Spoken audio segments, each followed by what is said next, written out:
The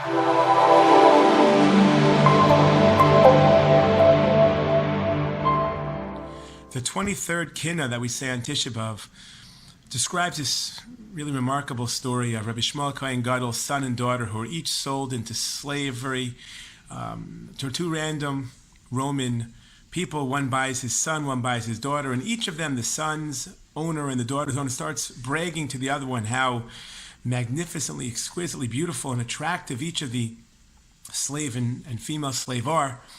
And they say, let's have a great deal. Let's breed them together and they'll have children. And all night long, they're crying in a pit together.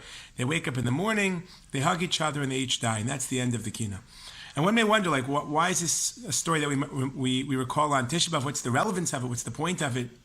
Tragic. It sounds like some type of Shakespearean tragedy, but nonetheless, but not, and sad. But what's the point we're trying to drive home over here on Tisha B'Av? I'd like to suggest that the point of this story is that even the aristocratic leaders, Rabbi Shmuel Kohen Gadol, his children are bred like animals. It just reflects the fact that everyone fell. If this is correct, a few of the stanzas, a few of the lines really capture this. For example, one of the lines, Rabbi Shmuel Kohen Gadol's son says, "How will a grandson of Aaron marry a slave girl?" before he realizes it's his daughter. And she says, "How could the daughter of Yocheved marry a slave?" They each are just be mourning their yichus, their